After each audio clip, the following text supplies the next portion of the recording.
This is Awareness Explorers.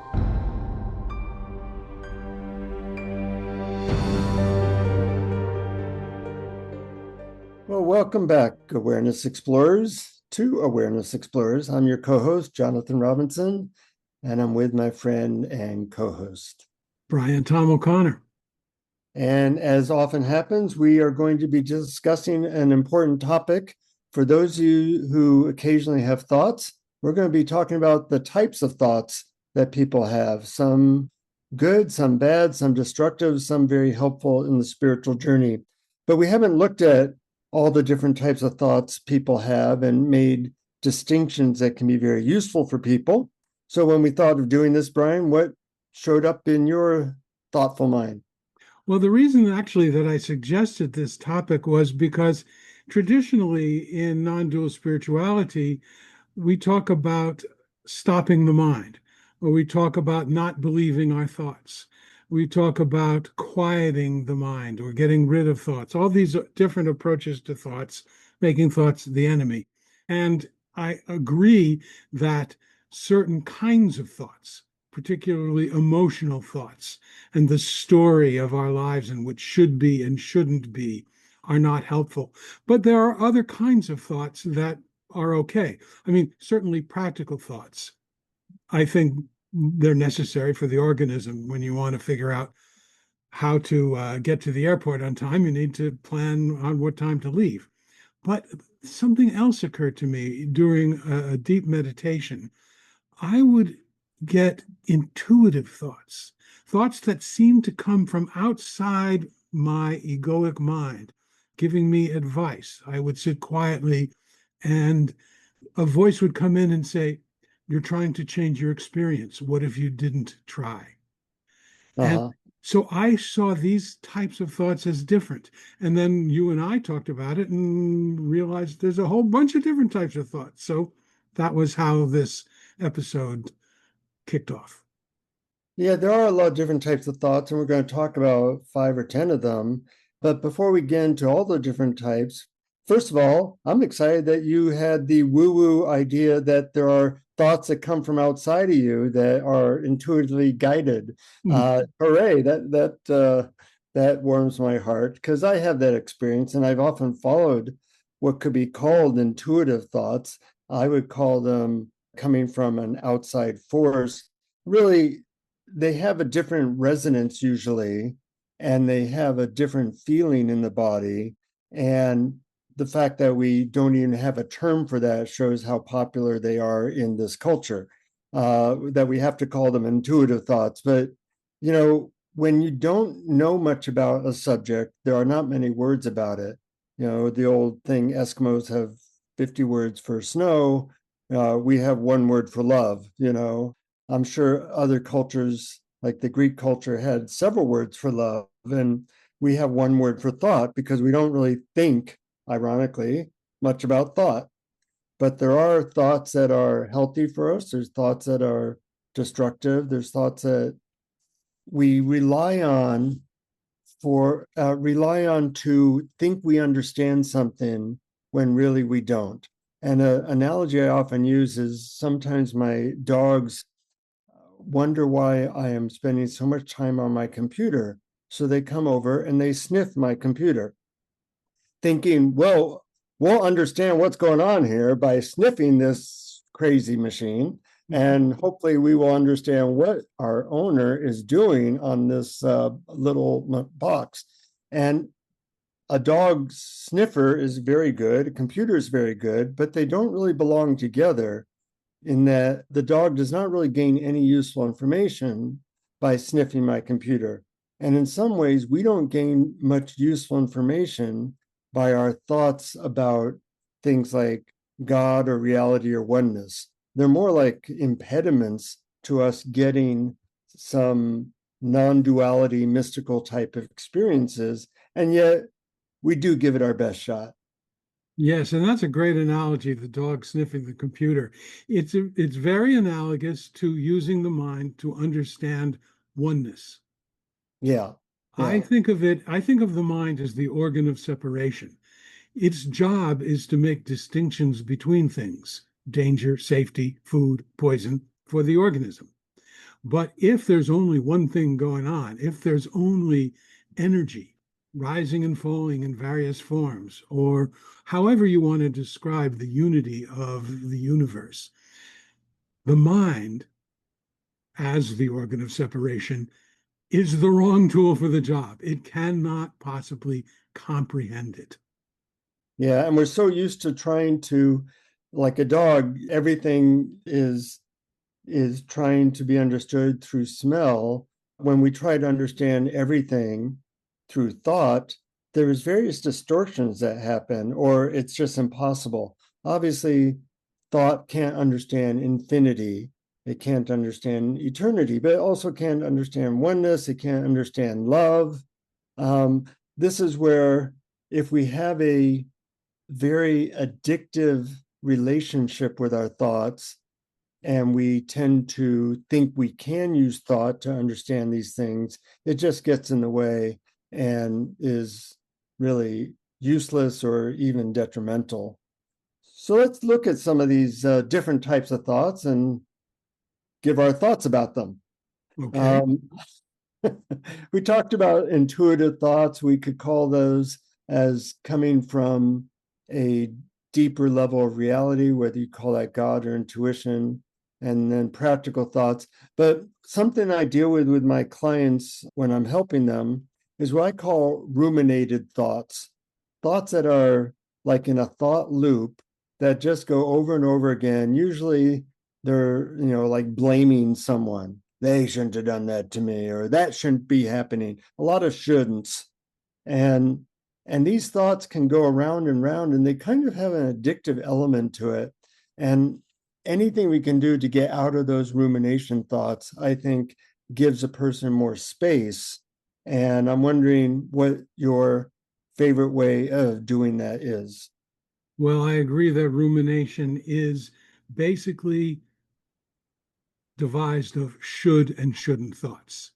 Thoughts Yeah. about why things should have happened or should not have happened. And I have a couple of my favorite ways of dealing with it, which I'm going to actually use in the guided meditation later.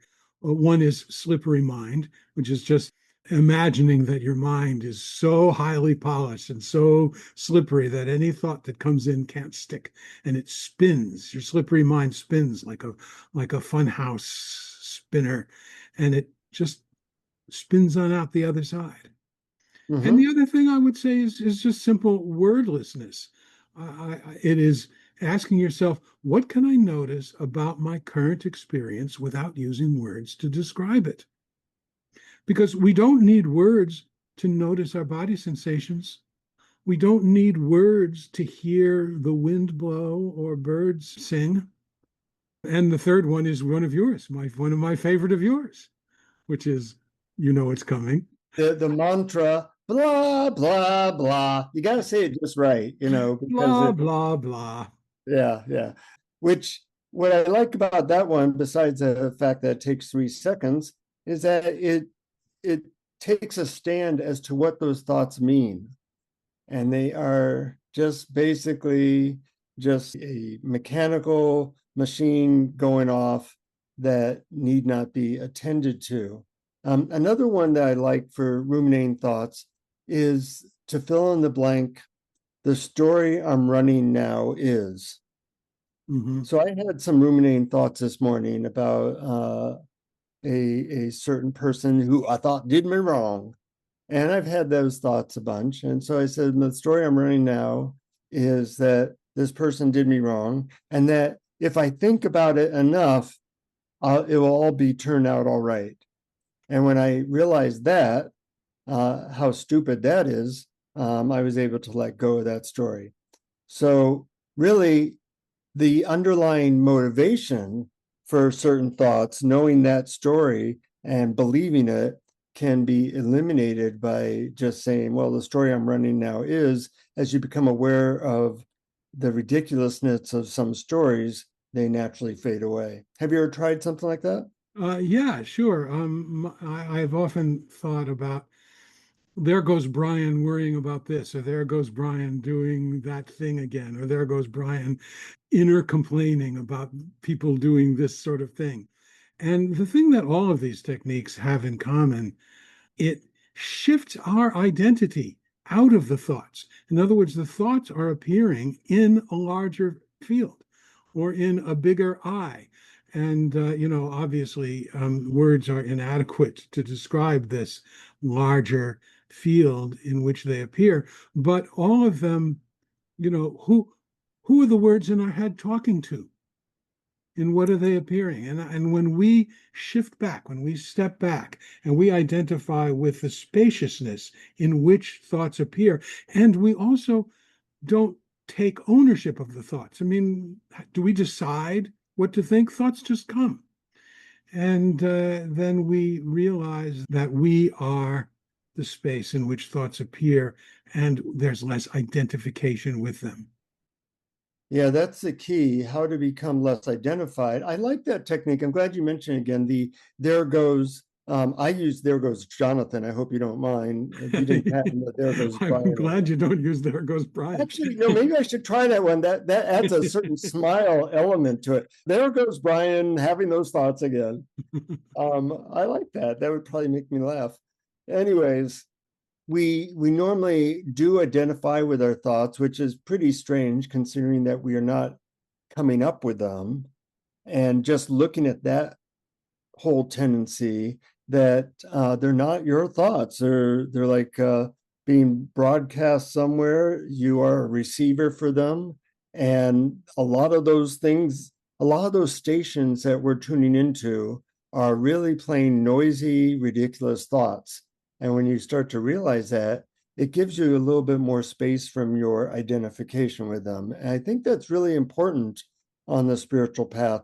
Some of the people we've interviewed do refer to themselves as in the third person, like Dr. Amy. She'd say, yeah, Amy thinks this or whatever.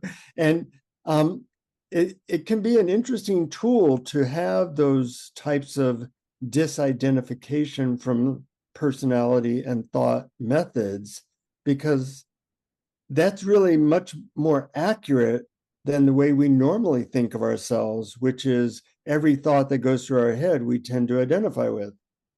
That's right. I don't really recommend that for dealing with the outside world, but definitely as a practice, at least some of the time for yourself, I think is useful. Third person. Yeah. You don't make a lot of friends by saying, Jonathan thinks this, and Jonathan needs to go to the bathroom and all that. That doesn't, it doesn't endear most people to us. So yeah, probably not a good idea. Another type of thought is basically unnecessary judgments. Now, you do need to sometimes discern things, but so many of our thoughts are judging, and that has to do with that was very useful for survival 100,000 years ago. But we judge people and judge ourselves all the time. And what I find working with my clients is that a lot of people have incredible amounts of inner critical thoughts. And those people really suffer a lot. That hasn't been a huge thing for me. How about for you? Well, it used to be both judging myself and judging others. It used to be, my go-to modus operandi, and it did not help with happiness at all. It was really only dropping that, allowing others to be the way they are, and allowing myself to be the way I am, that really started to remove the veils to my true nature as happiness and unconditional love itself. But there's a paradox here because one of the things about ourselves that we need to allow is that sometimes we're judging. I remember in a satsang with Gangaji, this woman came and said, I have so much trouble because I find I'm judging all the time. And I expected Gangaji to give advice about how not to judge. And instead she said, so you're judging. So? Yeah. And I realized that there is something within us, our true nature, is actually okay with all that happens. And so when we're not fighting it, but we're also not identifying it, and we're also not spinning it, the rumination, we're not adding more thought to it by thinking about what should and shouldn't be. When that quiets down, happiness reveals itself. So, what would you say was the thing that got you to have less critical thoughts? Well, first was the knowledge that they cause pain. Yeah. That's the first step, just acknowledging that they don't work. In other words, my goal was happiness. Uh-huh. It got in the way. Yeah. Awareness is always really the first step. Otherwise, you won't take the next step. Right. And then it was just experimenting. What if I what if I didn't try to fix myself? What if I didn't try to fix others? What if I didn't try to fix the world? And looking, what are my strategies to change my experience? Because all thought is based on a problem. And the problem is that my current experience is not the way I want it to be. So when we identify with the spaciousness that's pretty much okay with whatever appears in it, like a clear mirror, then that judgmental thought can quiet down and the curtains can part. Yeah, I think different people, we've said this a couple of times, different people need different things at different times, and it becomes an exploration as to what helps you not get too involved with detrimental thinking. You mentioned one technique, which was so I'm criticizing myself. So that could be a disidentification method, even like, yeah, no big Yeah, deal. But what I've found most useful, and it's two what I call lenses of which to look at yourself through. Um, and just like glasses are a lens that we look at the world through to have more clarity, I think there are other lenses other than the judgmental lens that we can look through that helps to subdue judgment and subdue judgmental thoughts. So one of the lenses which I have found useful, especially when judging other people, is it must be hard being them. And what that does is it evokes compassion rather than judgment. And once I'm compassionate or feel compassionate towards somebody, I'm not spending a lot of time thinking about how they're a goofball or whatever. So that's one lens that I can also use for myself. That, instead of being critical of myself, hey, I've been through a lot. It's hard to been through all that. And that also takes it really from the head of thinking and judging to more of a heart experience that allows me to let go of critical type of thinking of other people or myself. yeah, I think that lens idea is really excellent. I realize that I've used similar ones, but I think yours is a very good one. The similar ones that I've used are a couple. Everyone is doing the best they can. Yeah, yeah. But even more is everyone is doing exactly what is in their nature to do. Uh-huh. Yeah, I have one that's similar. I like how I word it better. And an analogy I often give people is that when you see a movie and there's a villain in it, you want the villain to be to be the actor to be good at playing the villain. Yes. So the phrase I use is they're being a perfect them. They're playing that role perfectly. They're supposed to be the villain. They're doing that role and they're doing it really well. Now, sometimes I can apply that to people that might be annoying to me, like, wow, they're really playing the annoying person quite well. I called a customer service place the other day, and the person was really committed to not helping in any way possible. And I thought, wow, if you really need a movie actor to play the role of a extremely unhelpful customer service representative, this person would nail that role. And just the fact that I saw how well they were doing it brought in a feeling of appreciation rather than a feeling of judgment.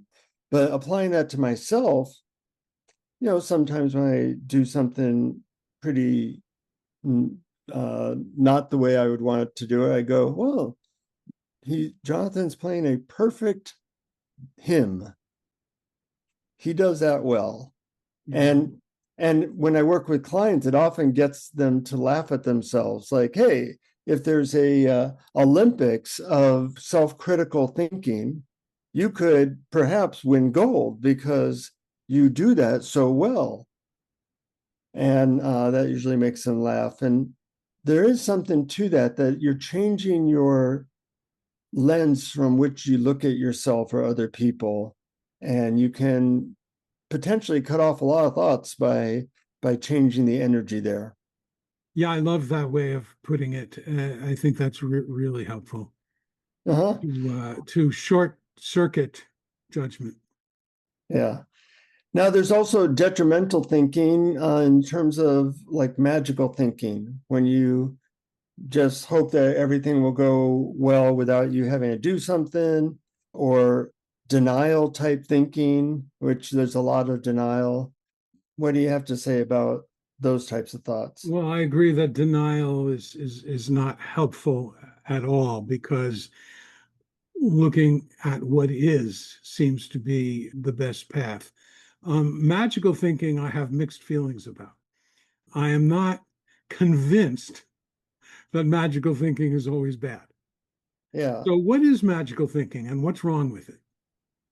Well, it can sometimes make you not see reality and not want to act in ways that are beneficial, because you're kind of using it as a denial of what is. But on the other hand, it can make you, I do know people who live in a very magical universe, and they do get away with some things being like, everything's fantastic, and seeing things that are good, which really are, upon further discernment, not so good. Yeah, so I think magical thinking is more nuanced than we think. I think that there is a kind of magical thinking which actually brings about a kind of a delightful attitude, similar to what you're describing. The idea that all is well, or the idea that everything will turn out okay. Because when we believe that everything will turn out okay, then there's less worry. And when there's less worry, there's less tension. And when there's less tension, there's more relaxation. And then there's more vibration in harmony with what is. And when that happens, in some mysterious way, things seem to turn out better. And I think people are generally happier. I had a friend who used to buy lottery tickets every week. And he realized, of course, that lottery was a tax on people who didn't understand statistics. Yeah. So he stopped and then started to feel sad and depressed. And he said, I understand I may not win, but for some reason, when I buy a lottery ticket every week, I'm happier. And was that magical thinking? Maybe. Was it bad? I'm not so sure. Yeah. Certainly less detrimental than some other types of thinking. One type of thinking which is very invisible to people, but I see it harm people very much. In fact, I want to do a whole episode about this style of thinking, and that is what I would call black and white thinking. And our language has a big impact on that we say things are either this or that. Well, nothing's this or that. Everything is like a continuum. But when people see things in such black and white terms, whether it be politics or the environment or a problem or a relationship or whatever, it's so inaccurate that it can cause a lot of problems. And it's easier to see in other people than yourself, but I see it all over the place. It's everywhere. I see it everywhere too. So we might go into that more in another episode, but that's a type of thinking that's just so inaccurate that if you're looking at the world through the lens of either black or white, you're going to miss a lot of stuff and you're going to see things very inaccurately. Yeah, my antidote to black and white thinking, I'm not sure this is totally accurate, but I think it's a step in the right direction. Doesn't have to be totally accurate because that would be black and white. Exactly. Is to first step is to, well, let's take a one black and white dichotomy, good and evil. Okay. I heard just the other day someone say that there's no such thing as good and evil. There's only wisdom and ignorance. Uh-huh. And the way I interpret that is that there is only the search for love. It's just that many people are searching for love in all the wrong places. Mm-hmm. And so it takes the edge off. They are bad and puts a little more nuance. They're looking for love, but they're looking in the wrong place. So maybe it's not totally black and white.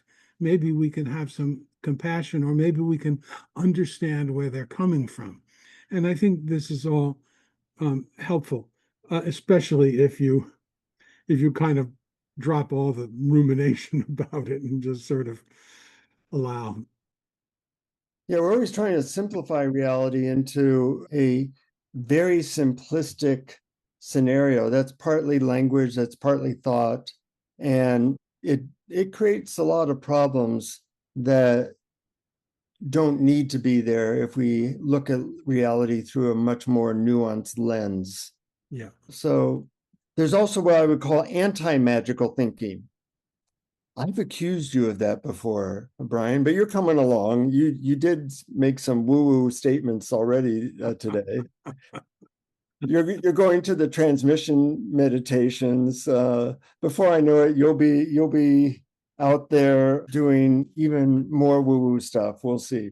But I shared with you a story which you like, which I'll share here, is that I had a friend many years ago, a woman I dated, that I asked her if she believed in God or miracles or angels or something like that. And she said, absolutely not. And I asked her why. And she said, well, she told me about this experience where she was backpacking with friends and they were up ahead quite a ways. So she wanted to take a shortcut, but the shortcut involved leaping over like a 4-foot, very fast moving creek that 50 yards downstream led to a 70-foot waterfall. So she did something that she had never done before. She prayed for her safety as she was going to jump over this creek. She didn't want to die. So she prayed, which she had never done before, and she did a running jump and ended up missing the far end of the creek and fell in it and was whisked down the river at fast pace towards this waterfall, which if she went over, she might die. And just a couple feet before she was about to go over the waterfall, a hand grabbed her and pulled her out of the creek. And she went to thank the person that did this, and there was no one there. And she looked in all directions and couldn't thank him because that person wasn't there. And I was amazed by this. And I said, so why do you not believe in God or angels or anything like that? And she said, well, I prayed for my safety, and yet I fell in the creek. And I said, well, what about the hand that pulled you out? What'd you make of that? And she said, well, thank God that that person was there. And I said, well, where did they go? And she said, yeah, that was weird. I don't know where they went. I looked all over for them and they disappeared, which was weird. Well, my interpretation of that was that she was saved by some kind of angelic being. Her interpretation was that a guy pulled her from certain death and disappeared by sprinting into the forest, which was 100 yards away. Now, I would call that anti-magical thinking. She has ways of making what could be seen as a miracle or divine help and making it disappear. And I'm currently writing a book about miracles, and I see that a lot of people actually have that thinking. We're so in a materialistic culture that we may not be seeing all the help that we're getting. And the reason is because we rationalize everything as being just dumb luck or interesting coincidences, and we're not actually seeing that maybe there are different types of help helping us throughout our lives. So, what do you think about that? Well, I'm definitely one of the persons whose knee-jerk reaction is anti-magical thinking. I always think, oh, there must have been some explanation to it. But that over the years has been softening for two reasons. One is that my life is just amazingly lucky and blessed, and has been more so the more I just identify with pure awareness. And the other thing is when I hear people tell me things, and I just, what popped into my head at one point was the line from Shakespeare's Hamlet, which is, there are more things under heaven and earth, Horatio, than are dreamt of in your philosophy. And I realized that that was a less defensive, a less rigid stance. Less black and white. In reality, we don't really know what's going on. We don't even know what happens after we die. We don't know why we were born. We don't know so many things. And yet the rational mind can, through its rationality, kind of eliminate all kinds of awe and wonder that should be there, or humility that should be there, that often is not, because we have explanations, right or wrong, for everything. Yes, and humility. I'm glad you mentioned that, because there's a humility of the mind too, because we think that we perceive reality as it is, and that's hubris. Donald Hoffman talks about this a lot, if anyone wants to look him up, about how the mind does not perceive reality as it is. It would be too difficult. It would require too much brain power. It's like we see the desktop icons of things instead of the coding underneath. And so how is it that we claim that we understand how the universe works? Yeah. Well, using thought to understand the universe is like a dog using a nose to understand a computer. Right. I like that quote. Me too.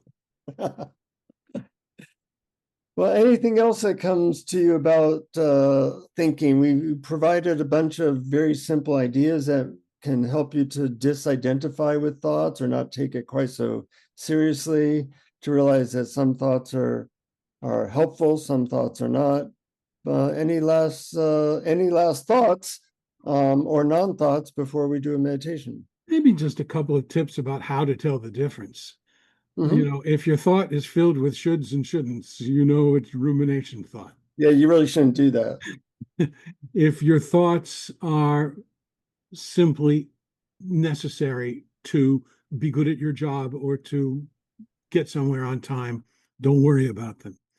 And if your thoughts, if you feel peaceful, happy, loving, or if they seem to come, and this is when you were talking about that, we don't have a word for this. I use the word extramental.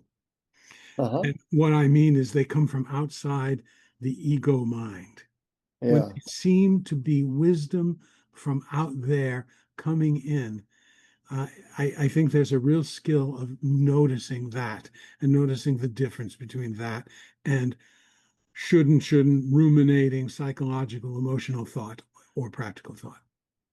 Yeah, those types of thoughts have literally changed my life, and following up on them is very different than following up on all the ridiculous thoughts that I often have. Exactly.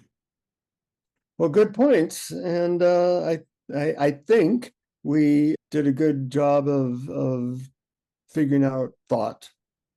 Yep. I think so too. Okay, I'm looking forward to a meditation that will eliminate all my thoughts forever. I'm sure you have one. I doubt I can live up to that, but I'll do my best, as Okay. we all do. Mhm. All right.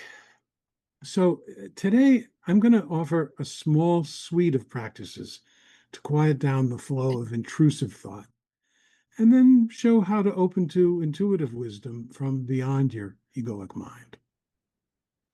The suite of games and practices will be slippery mind, wordlessness, no thoughts, no past, and without story. So first, close your eyes, if it's safe to do so, and take a nice, easy, deep breath. Slippery mind. Imagine your mind is very slippery. It's a very smooth surface with no walls or fences or anything to hold on to. The image I use for this is that of a spinning disc in an old-fashioned funhouse. Kids would sit on it when it wasn't moving and then try to stay on it when it started spinning. Eventually, we would slide off it from the centrifugal force. So imagine your mind is spinning and slippery. And when a thought comes in, it can't stay. It's too slippery. It just whoosh, slides on out the other side.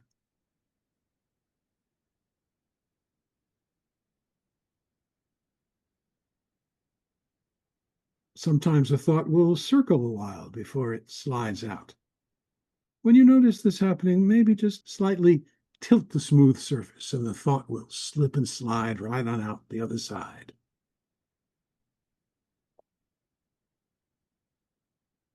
Don't try to control the thoughts that come. Just let whatever thought that wants to come in, then let it slide out again and wait for the next one.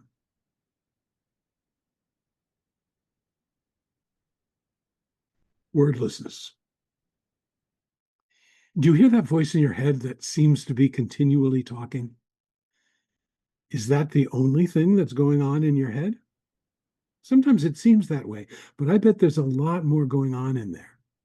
It's just that sometimes that voice distracts you from everything else.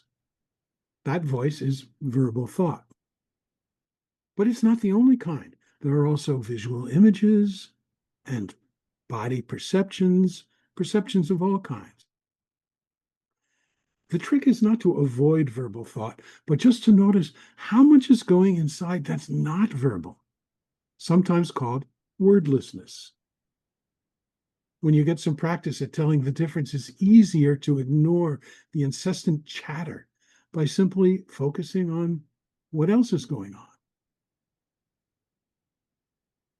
When you let nonverbal awareness expand and crowd out verbal thought, it fills up your whole self. So try this. Ask yourself, what can I experience right now without using words to describe it or name it?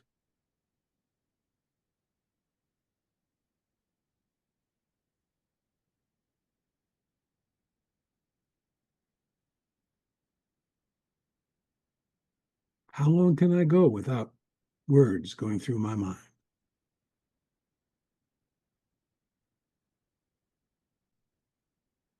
If you fail pretty quickly and join the club, just laugh it off and try again. See how long you can stay in wordlessness.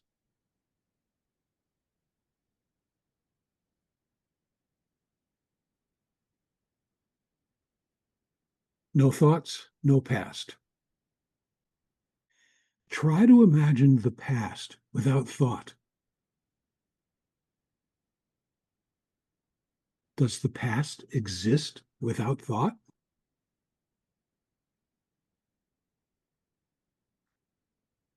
For this one, I'm referring to both verbal and nonverbal thoughts. So, no words running through your mind, no movies, not even silent movies running through your mind. What happens to the past then?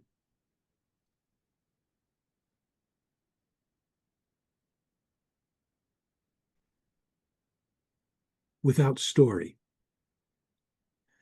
Everybody has a story about themselves.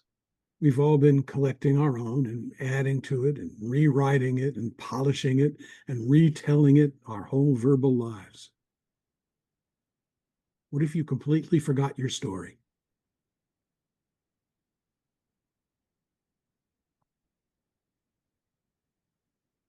Would you be the same person?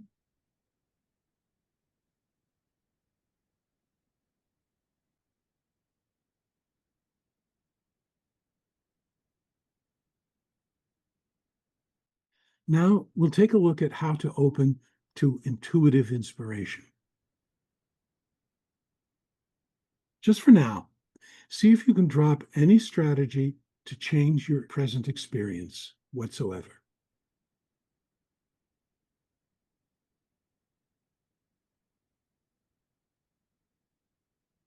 The best way to do this is to simply notice. Notice what's appearing right now.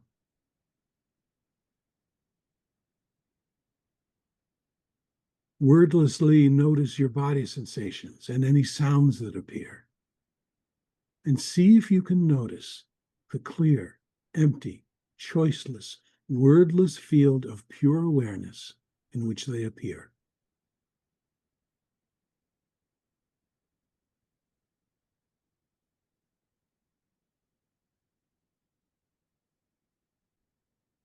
Notice that pure awareness is already here, and like a clear mirror, already allows whatever appears to simply be as it is. If practical thoughts appear, just let them slide through to the other side of your slippery mind.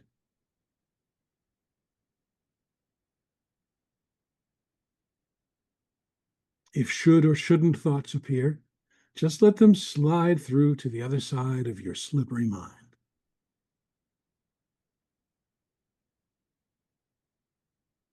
Be still. Be quiet. And wait.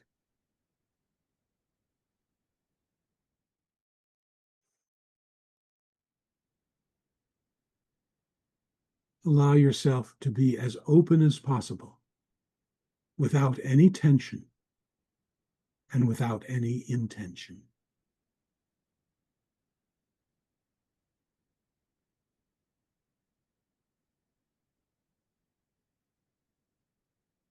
Still.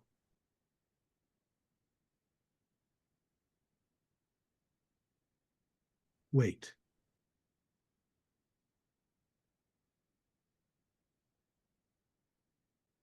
Connect with the pure awareness that you are, and know that your true nature is the universe, or source, or that font of pure wisdom.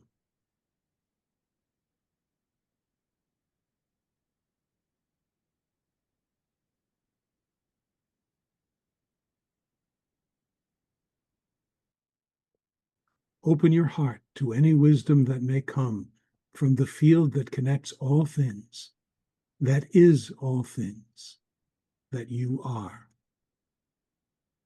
Open your heart.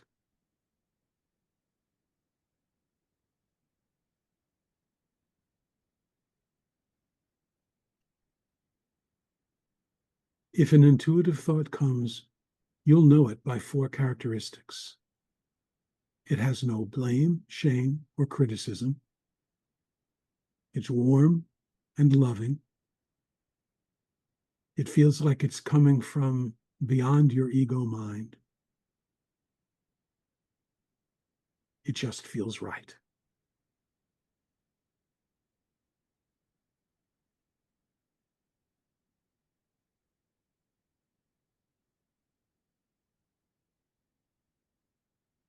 If no intuitive, helpful thought appears during the course of this meditation, don't force it. Simply know that it will show up in its own good time later.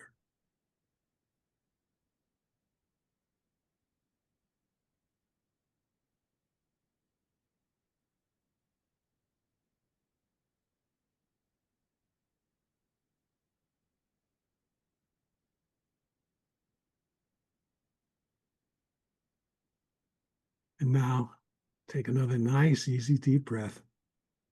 And at your own pace, begin to open your eyes.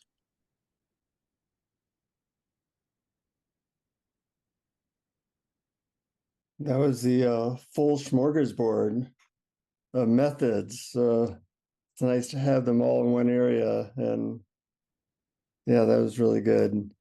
Yeah, I figured this was a pretty broad topic and with a lot in it. So, I wanted to cover some bases. But even Yeah. then, as I was doing the meditation, I noticed there's a certain one kind of intuitive thought that comes is encouraging.